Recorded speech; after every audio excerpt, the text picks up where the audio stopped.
अस्सलामुअलैकुम वरहमतुल्लाहि वबरकातुहू। आइए मैं आपको एक मज़ेदार कहानी सुनाता हूँ जिसका नाम है अकल की दुकान। एक था रौनक, जैसा नाम वैसा रूप। अकल में उसका मुकाबला कोई नहीं कर सकता था। एक दिन उसने घर के बाहर बड़े बड़े अक्षरों में लिखा है, यहाँ अकल बिकती है। उसका घर बीच बाजार में था। हर आने जाने वाला वहां से जरूर गुजरता था। हर कोई बोर्ड को दिखता, हंसता और आगे बढ़ जाता।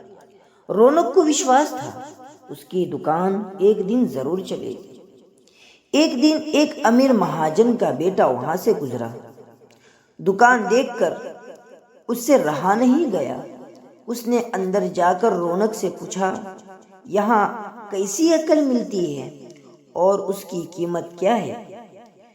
उसने कहा, यह इस बात पर निर्भर करता है कि तुम इस पर कितना पैसा खर्च कर सकते हो। गप्पू ने जेब से 1 रुपया निकाल कर पूछा, इस रुपये के बदले कौन सी अकल मिलेगी और कितनी मिलेगी? भाई, 1 रुपये की अकल से तुम 1,00,000 रुपये बचा सकते हो, ये रौनक ने कहा। गप्पू ने 1 रुपया दिया। बदले में रौनक ने एक कागज पर लिख कर दिया, जहां 2 आदमी लड़ झगड़ रहे हो वहां खड़े रहना बेवकूफी है। गप्पू घर पहुंचा और उसने अपने पिता को कागज दिखाया। कंजूस पिता ने कागज पढ़ा तो वह गुस्से से आग बबूला हो गया। गप्पू को कोसते हुए वह पहुंचा अकल की दुकान। कागज की पर्ची रौनक के सामने फेंकी, चिल्लाया और वह रुपया लौटा दे बोला, जो मेरे बेटे ने तुम्हें दिया था। रौनक ने कहा, ठीक है, लौटा देता हूँ, लेकिन शर्त यह है कि तुम्हारा बेटा मेरी सलाह पर कभी अमल नहीं करेगा। कंजूस महाजन के बाप ने कहा, ठीक है, वादा किया और 1 रुपया वापस लिया।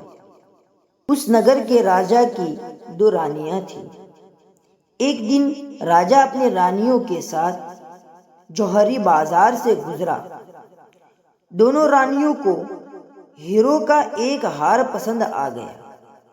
दोनों ने सोचा, महल पहुंचकर अपनी दासी को भेजकर हार मंगवा लेंगे। संयोग से दोनों दासियां एक ही समय पर हार लेने पहुंची। बड़ी रानी की दासी बोली, मैं बड़ी रानी की सेवा करती हूँ, इसलिए हार में लेकर जाऊंगी। दूसरी बोली, हाँ, पर राजा तो छोटी रानी के साथ ज्यादा वक्त बिताते हैं, ज्यादा प्यार करते, इसलिए हार में लेकर जाऊंगी। गप्पू उसी दुकान के पास खड़ा था। उसने दासियों को लड़ते हुए देखा। दोनों दासियों ने कहा वे अपनी रानियों से शिकायत करेंगी। जब बिना फैसले के वे दोनों जा रही थी, जब उन्होंने गप्पू को देखा, वे बोली, यहाँ जो कुछ हुआ तुम उसके गवाह रहना। आगे क्या हुआ इसका पार्ट 2 देखने के लिए हमारे चैनल को सब्सक्राइब करें। अस्सलामु अलैकुम वरहमतुल्लाहि वबरकातुहू।